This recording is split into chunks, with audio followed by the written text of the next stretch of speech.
Hello everyone, welcome to my channel DGE Learning. I'm Ranjit and I'm going to give you the BEd notes of paper 8A, that is knowledge and curriculum. इसकी unit 1 understanding the knowledge. We have started in the last video. Last video में मैंने आपको half notes दिए थे और half notes बचे हुए थे. Knowledge and information, knowledge acquisition, उसमें काफ़ी कुछ थे, beliefs and reasons and all, ये सारे कुछ हमारे बचे हुए थे. ये सारे टॉपिक्स मैं आपका दिस पार्ट 2 वाले वीडियो में कवर अप करने वाली हूँ. ठीक है. I hope that video was helpful for you. यहाँ से ये हमारा बस part 1 and part 2, only 2 parts are there of paper 8A unit 1. ठीक है. काफ़ी ज़्यादा लेंदी हो जा रहा था, इसलिए मैंने इसे 2 पार्ट में डिवाइड कर दिया. आप आराम से यहाँ से सारे नोट्स ले सकते हो. ठीक है. Okay, so let us start. Knowledge and information. Information refers to data that has been processed. For example, if someone says the population of India is 1.25 billion and the area of India is approximately 32 lakh square kilometer, it is mere information. Knowledge is the ability to make meaning out of this information. So, in the above example, when someone uses the information provided and concludes that the population density is about 386 people per square kilometer, and that makes India quite densely populated, the person is generating knowledge on the basis of the information. ठीक है. Information comes first and knowledge follows from information. Information looks at just the presentation of data, whereas knowledge examines the patterns within the given information. Acquiring information does not involve cognitive ability, but acquiring knowledge does need some amount of cognitive action. Information is context independent. In case of knowledge, the context influences the meaning. Information can be produced, but knowledge is not identically reproducible. Consider this example. The students of class 3 read the sentence, Mohan and his friends visited the soft drink plant. Though all received the same information in the form of the sentence, different students formed different images of the scene.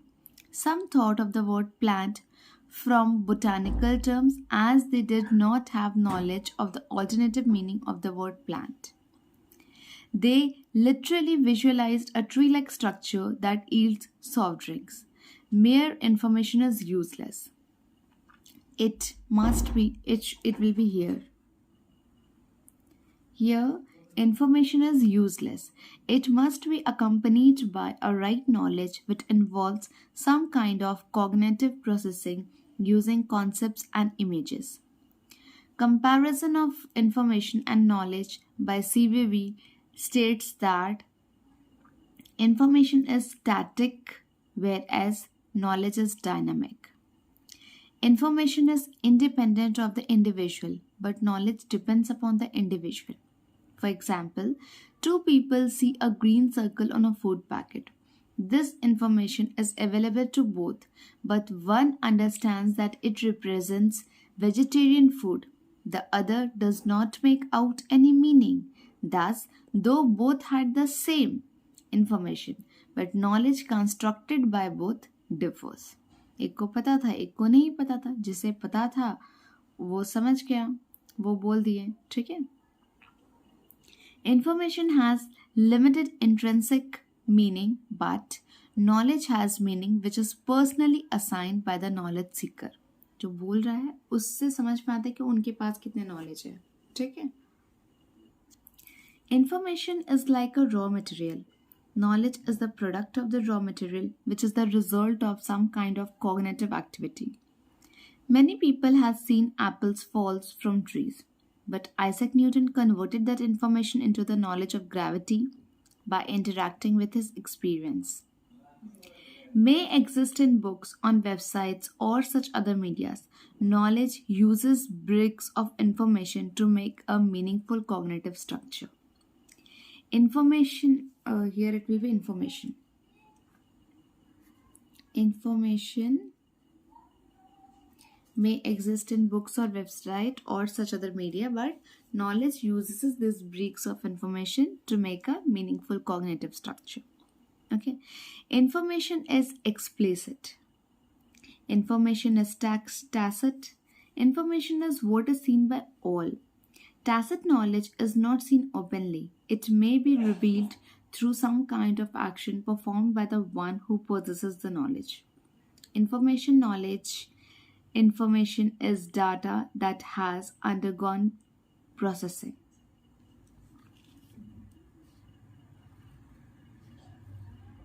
Whereas knowledge refers to the ability to make meaning out of the processed data. Information is static. Knowledge is dynamic. Information has limited intrinsic meaning, whereas knowledge has meaning as applied by the knowledge seeker. Information is a raw material subjected to very limited cognitive activity. Knowledge is the product of raw material and is influenced by the cognitive activity in the mind of the individual. Information explicit, visible to all. Knowledge is tacit and is revealed only when one performs an action. Information does not involve awareness and intuitions.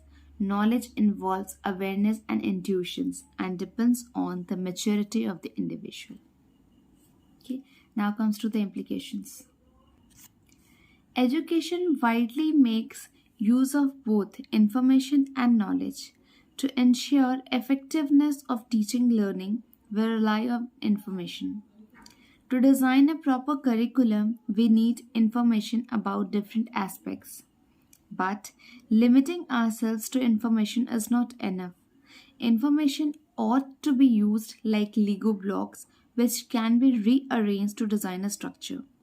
Students often resort to mugging up information and reproducing it verbatim during examinations. This must be discouraged, and rather they should be encouraged to shift and sieve through information. Select what is required and use this information to build knowledge. For this, discernment, thinking, analysis, and synthesis need to be emphasized. Okay, now comes to belief and reason. Belief is an acknowledgement that certain things are true, but it may be beyond the capacity of the human being to prove their truth. A belief is an assumed truth. It is a mental attitude that something is true. Our actions are led by what we believe in. In the Middle Ages, people believed that diseases were caused by bad blood, and so they let out blood to cure a disease. Forming beliefs is a basic feature of the human mind. When beliefs are justified and proven true, they assume the form of knowledge. All beliefs are not true. For example, people believe that the sun moves around the earth. This belief was proved false when Copernicus put forth his finding. People in some cultures believe that smallpox was caused by the wrath of goddess, but this was proved false when the smallpox virus was discovered. Beliefs need to be examined for their truth. Reason is a man's tool of understanding. Reasoning demands a proof that can be examined with our senses. Reason depends on logic and often includes observation and testing to explain how or why something happens. Reason depends on the human mind. Reasoning begins with perception, which helps to form concepts which then integrate to form knowledge. This new knowledge in turn is assimilated into old knowledge, strengthening the existing structure of knowledge. Reason is organized, it is systematic and purposeful. Logic, deduction, and induction are tools used for reasoning. When the process of reason is applied to reality, knowledge emerges. For years, man had seen eclipses occurring. Certain beliefs were woven around eclipse, and many people still follow some customs during eclipses due to their beliefs. People believe that eclipses were caused by demons swallowing the heavenly body. Today, due to science, we know that eclipses are caused when a heavenly body comes in the shadow region of another heavenly body. With logic and deduction, we have reasoned out why eclipse occurs. Thus, reason is required to accept or refute a belief. Differentiate between beliefs and reasons. यहाँ पे हम लोग देख सकते हैं. A belief is an assumed truth, whereas reason is a tool to understand different events. Beliefs does not demand proofs. Reason only accepts things for which proofs can be given. Beliefs does not provide justification or explanation, but accepts a given statement as true, whereas reason is a cause, explanation, or justification for an action or event. Belief is often led by intuitions or emotions. It is therefore quite unsystematic and no logic may be involved. Reason is organized, it is systematic and purposeful. Its implications. From here, the implications start. One aim of education is emancipation of human beings from the bonds of ignorance. Beliefs which arise out of lack of adequate reasoning cause man to be a slave of his own thoughts. This can be an obstacle in our progress. Reasoning encourages scientific attitudes and logical thinking and thus helps a person to examine his own beliefs. True education encourages reason. Teachers should identify the beliefs of students and help them examine this belief system. Holistic development is fostered through reasoning. Now comes to the theories of knowledge. First is the empirical knowledge. First, the empirical knowledge. It's developed through observation or experiment. It uses inductive approach in reasoning. Second is the idealism. Knowledge is primarily acquired by a priori process, for example, in the form of concept, not derived from experiment. Okay? And third is the rationalism. Primary importance to thinking and reasoning. Oppose all forms of superstitious and baseless stories. This was rationalism. 3. Now comes to the knowledge acquisition. Knowledge acquisition is the gathering or collecting knowledge from various sources. It is the process of adding new knowledge to a knowledge base and refining or improving knowledge that were previously acquired. Acquisition is the process of expanding the capabilities of a system or improving its performance at some specified task. So, it is the goal oriented creation and refinements of knowledge, relationships, statistics, or any other useful information. Now comes to the sources of acquiring knowledge.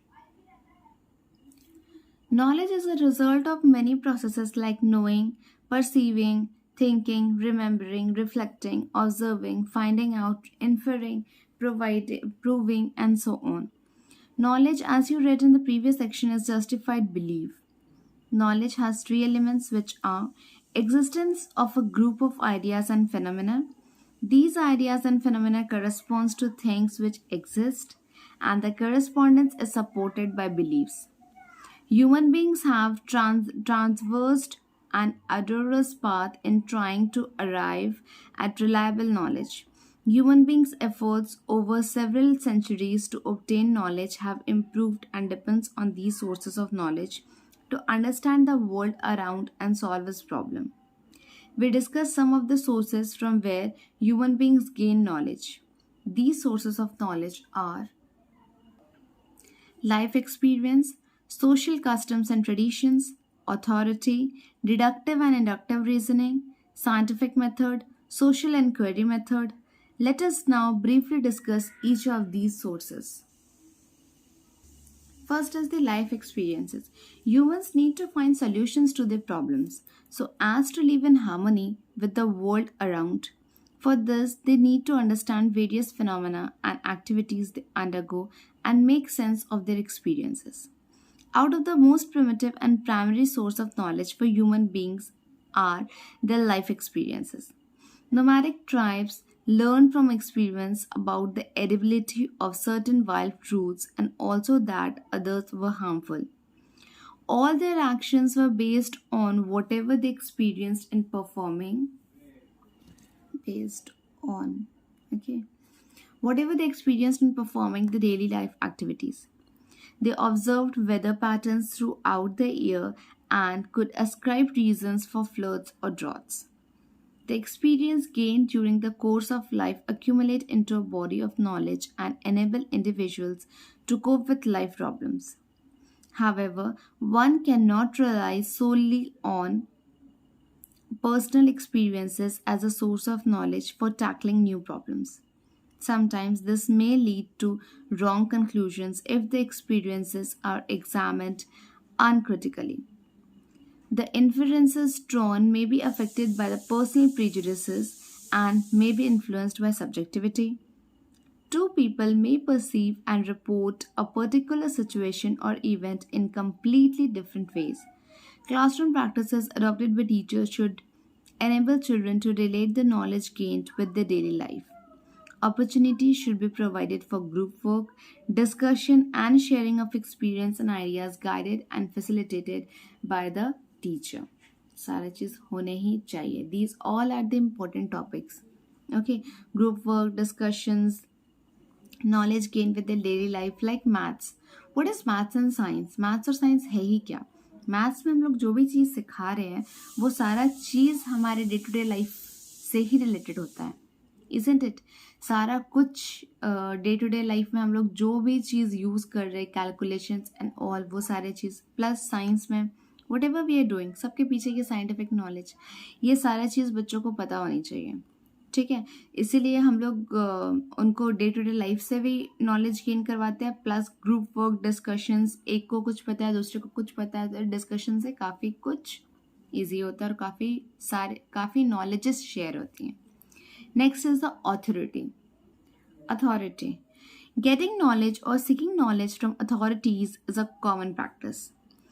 Whenever the individual comes across a new situations or encounters a problems that she has never experienced before, he or she takes recourses of seeking answers from established authorities, parents, teachers, even older siblings and friends.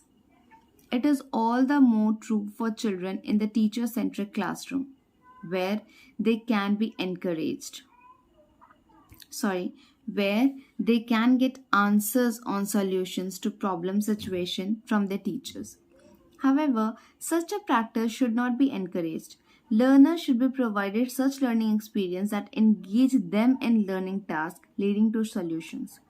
Role of authorities, that is teacher in this case, should be that of a facilitator and guide, leading them on the path of self-directed and independent problem solving. In a society that is evolving at a rapid pace, the role of the place of experts and trained individuals is important. Experts are required in every field and are valuable sources of knowledge and skills because of their level of expertise and knowledge. However, one must not lose sight of the fact that even experts can at times be wrong. One cannot accept their advice or guidance unconditionally. The truth of their could teachers could statement should not be accepted without validation and authentication from other sources. When dealing with children,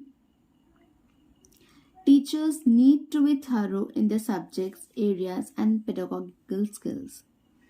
This way, they can deal with the problems and obstacles faced by the children in the classroom adeptly and also guide them to explore situations in diverse ways. Okay? Yes, it is written correct that while dealing with the statement, the teacher need to be thorough with the subject areas. ठीक है, thorough, इतने thorough होने चाहिए that without book also they can teach anything. बिना book के आप class में गए हो, अब स्टार्ट करवा रहे हो लेसन, पूरा इंट्रो सारा कुछ पढ़ा दियो, जो जो टॉपिक्स दिए गए बुक में, इतना होना चाहिए एक टीचर के पास. Okay. Next point is customs and traditions. Our customs and traditions are a rich source of knowledge. Many communities in India are a storehouse of knowledge. All of us are used to certain patterns of behaviors in our daily lives which are customary. For example, the food we eat, dresses we wear, and cultural practices we adopt, and so on. All these are accepted practices and serve as guides for our future behaviors. This is true especially in school settings where customary and traditional practices are relied on. Children belonging to diverse and heterogeneous communities being in the classroom a varied set of experiences. Teachers can tap this resource of knowledge by organizing group work or project studies based on the local knowledge and practice. For example, teachers can engage children in discussion about how their families celebrate different festivals or about different kinds of food habits in their communities. However, one must exercise caution because all customary and traditional practices may not hold true or be useful in the present context. Some erroneous practices need to be discouraged and even rejected. Schools often approach knowledge of custom and tradition differently and may not even consider them important.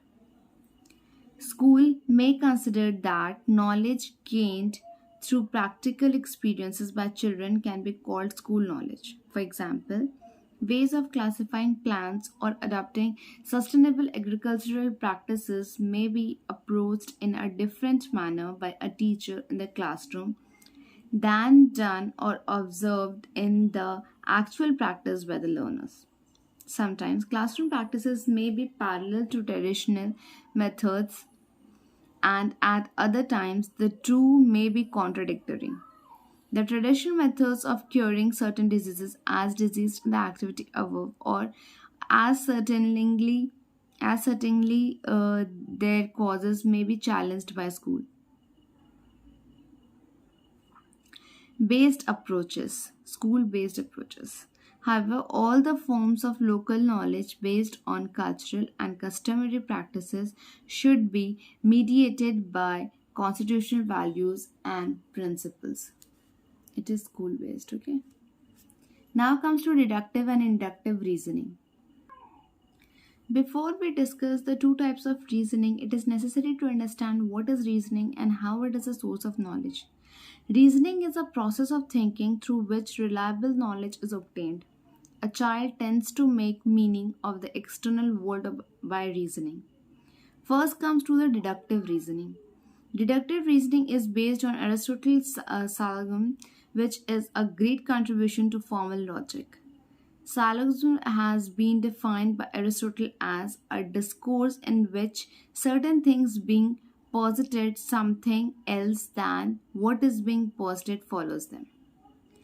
A syllogism consists of a major premise based on a prior or self-evident proposition, a minor premise providing an example and a conclusion. It will clear from the following examples. First one, all men are mortal. This is major premise. Socrates is a man is a minor premise. Therefore, Socrates is mortal. This is the conclusion. So here we are getting all three. Okay. Second one, all mammals have lungs is a major premise. Rabbits are mammals is a minor premise. Therefore, all rabbits has lungs is a conclusion. Okay. So in deductive arguments, the premises provides the truth of the conclusion. The basic assumption of the syllogism is that valid conclusions are deducted from valid premises through a sequence of logical arguments from general to specific. Deductive reasoning is employed in problem solving in the classroom situation. Children use deductive logic to solve problems. Research workers use deductive logic to find solutions to research problems. However, deductive reasoning does not have its limitations. It depends on pre existing knowledge and relies on verbal symbols. Words may mean different things to different people and may lead to ambiguity. But deductive logic does enable generation of new knowledge through inquiry and by systematizing the existing knowledge. It can help to identify new relationship by moving from known to unknown. ठीक है? In the above example, you find the conclusion that follows from the premises. Both the arguments and the conclusions are valid, but one must be able to distinguish between validity and truth. The arguments may be valid, but the premises may not necessarily be true. They may also lead to logical conclusion. For example, logical conclusion. All snakes are mammals. This is a snake. Therefore, it is a mammal.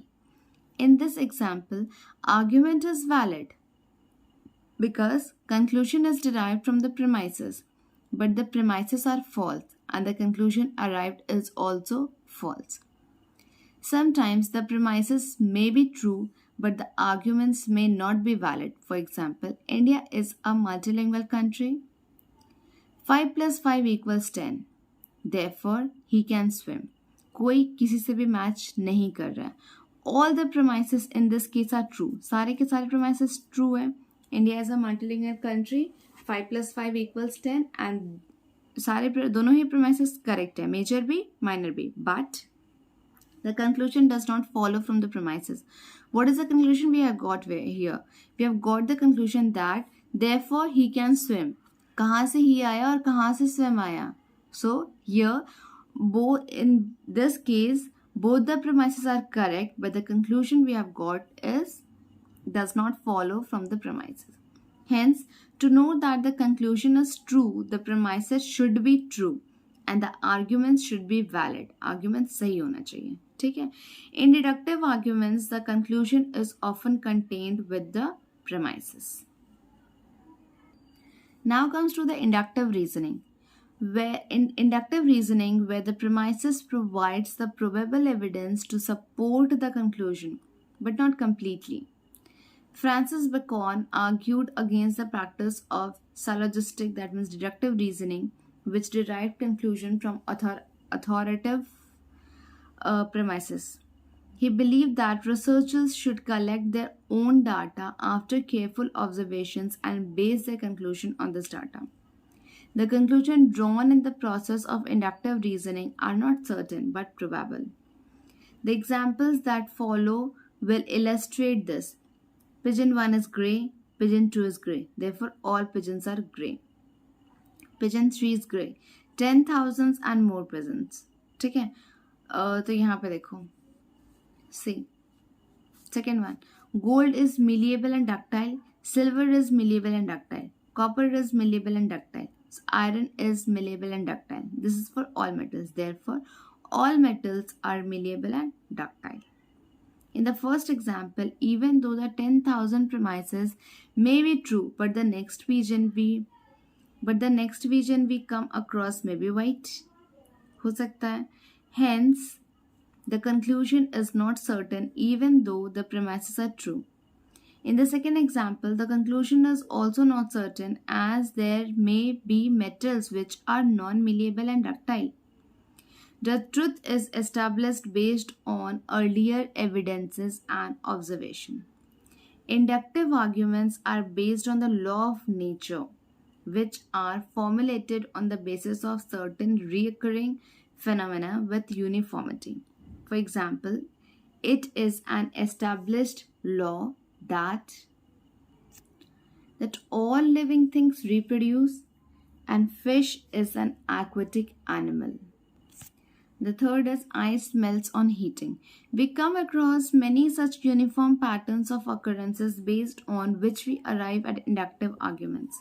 In inductive reasoning, the conclusion is only probable and not certain. The difference between deductive and inductive reasoning depends on the strength of evidences to the premises, which the author believes to provide for the conclusion. The difference does not depend on the content of the subject matter of the argument. Much depends on the strength of the justification which the author intends that the premises provide for the conclusion. A logically invalid arguments may emerge wherein the premises, though true, may provide no support for the conclusion. Consider the example. All odd numbers are integers, all even numbers are integers. Therefore, all odds are even numbers. Is it true? No. If the author argues that the premises are true and thus the conclusion is true, then the arguments becomes deductive. क्योंकि वहाँ पे आपके जो premises है वो correct है, but conclusion जो है वो wrong है. Arguments becomes deductive, although a bad deductive arguments. Limitations of inductive reasoning are that it too does not by itself lead to advancement of knowledge. The inherent limitations is that it can be applied only to as many instances as can be observed. Okay. Now our third point is the scientific method, that is inductive and deductive. दोनों ही methods इसमें रहते हैं. Scientific method. The scientific method of acquiring knowledge was propounded by Francis Bacon. It's propounded. F. He believed that investigators should arrive at conclusions by observing facts. The synthesis of method of reasoning and observations were combined to result in the scientific method of generating knowledge. Scientific method thus combined inductive and deductive methods of reasoning. According to Molly, 1978, the scientific method consists of a back and forth movement in which the investigator first operates inductively from observation to hypothesis to their implications in order to check their validity from the standpoint of compatibility with accepted knowledge. Therefore, scientific method aims at discovering facts, but these facts have to be arrived at through a process of reflective thinking and inquiry. Unlike methods of gaining knowledge from experience, authority, customs, traditions, folklore, it strives to attain knowledge through systematic process of inquiry and investigation. The basic steps involved in scientific method are: first is experiencing a difficulty or a problem situation. Second is defining the problem. The problem or difficulty based on the observation of facts is defined in concrete terms. Third is formulating hypotheses or intelligent guesses that are made about the probable situations to the problem. Fourth is collecting evidences or data to test the probable solutions or hypotheses. These are collected through observations, experimentations, or testing. Verifying or testing the hypothesis. Evidences are collected to confirm or discard the hypothesis. Based on these steps, one can know whether the knowledge arrived at is true or not. Hypothesis is based on inductive and deductive methods, lead to the logical consequences of the hypothesis. The hypotheses that are inconsistent with facts are removed. By combining both inductive and deductive, one arrives at reliable knowledge. The scientific method can be used to teach all the subjects in the curriculum. Okay, now comes to the social science inquiry method. Sorry, इसमें कुछ new नहीं है, मेरे से ही ये underlined and bold छूट गया था बाय मिस्टेक, तो ये नॉर्मल नोट से ही. Okay, social science inquiring method. Social science inquiry method is based on the belief that providing a reflective and inquiry frame of references to social issues helps to improve the personal and social life. Masallas and Cox, 1966, believed that school fosters development and inculcation of values in children and plays a crucial role in creative reconstruction of culture. Social inquiry method is helpful in identifying the social issues and dealing with them effectively. Masalas and Cox highlights three main features of social inquiry as first is an open climate, hypothetical solutions, and use of facts as evidences.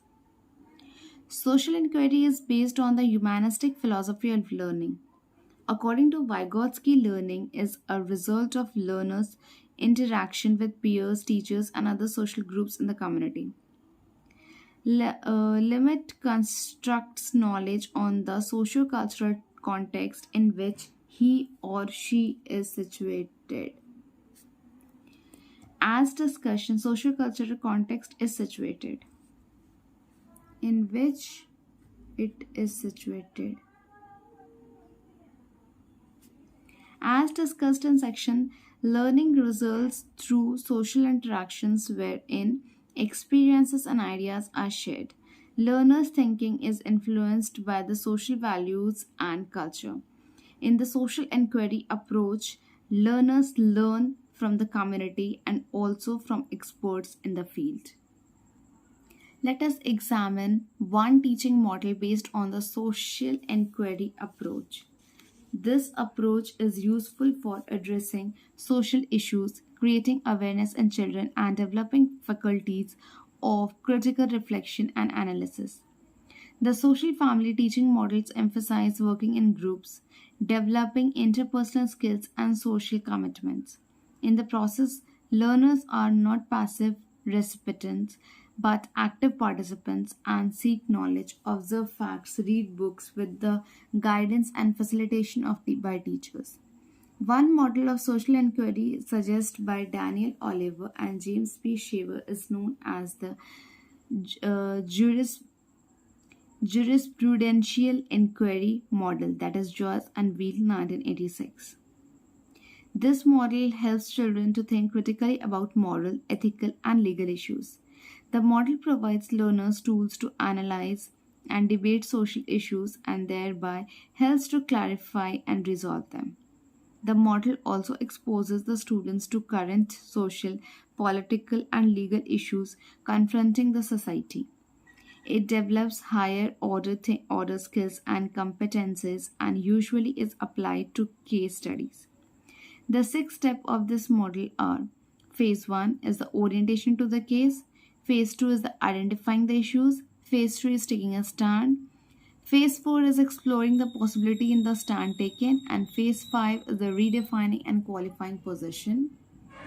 And phase 6 is the testing the assumptions about facts, consequences, and definitions. Phase 1 to 3 is considered as the analysis phase, and the phase 4 to 6 as the argumentation phase. The teachers act as the facilitator and a guide. In phase 1, the teacher introduces the students the case, which may be historical event or a political event, or narrate a story depicting a social cause, show a film highlighting a social evil, and so on. In phase 2, students synthesize the facts and organize them into a policy issue.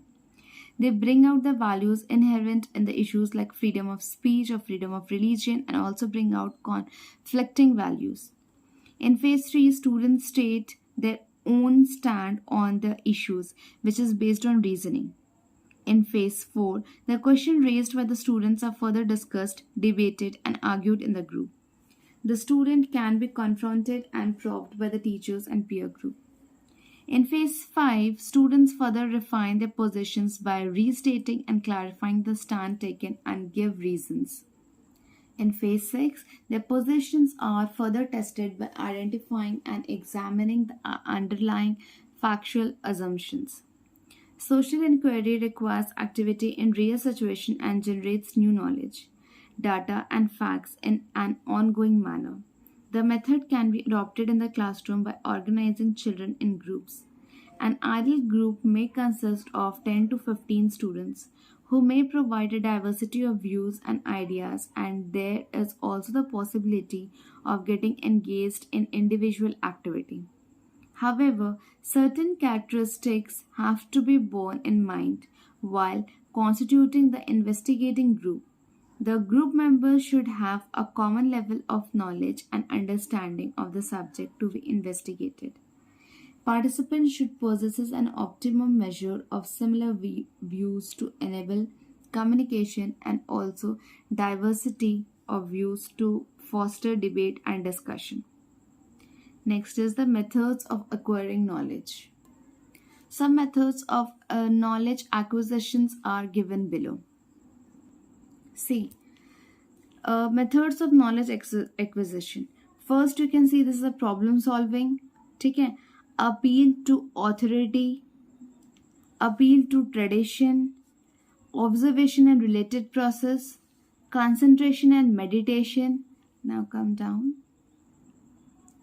Intuition, appeal to experience, inductive and deductive method, and appeal to senses. These are the methods of knowledge acquisition. Now we are going to see it one by one in detail. Detail में हम लोग एक एक को देखते हैं. First आते हैं हम appeal to authority. This one, appeal to authority. Okay. Appeal to authority comes from authority or specialist in a particular field of knowledge, for example, scientists, philosophers, professor, economist, etc. Teachers are accepted as an authority and great source of knowledge by learners. Next is appeal to tradition. We depend on, it will be we, okay? We depend on our traditions for the solutions of many problems we might face in our life. So we have accepted various traditions of our forefathers or our culture. Everything that we have accepted from our tradition might not always be valid. Over the period of time, people have rejected those wrong traditions which were once valid. Therefore, we should always evaluate the knowledge acquired from traditions before accepting it.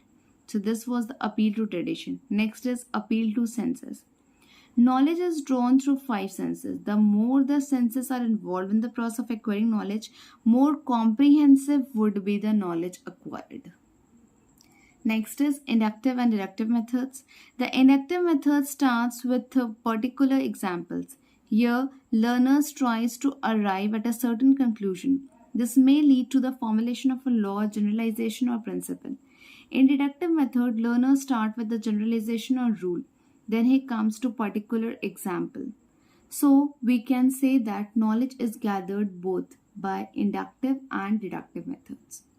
Next is appeal to experiences. Knowledge can also be gathered by experiences. Our personal experiences or experiences of other people are the most familiar and fundamental sources of knowledge. We learn many things from our daily life, day-to-day life, and what goes around us. Next is the intuition. The knowledge gained out of intuition is spontaneous and sudden. Senses and mind are not involved during intuition. Anyone can experience it at different points of time. Next is concentration and meditation.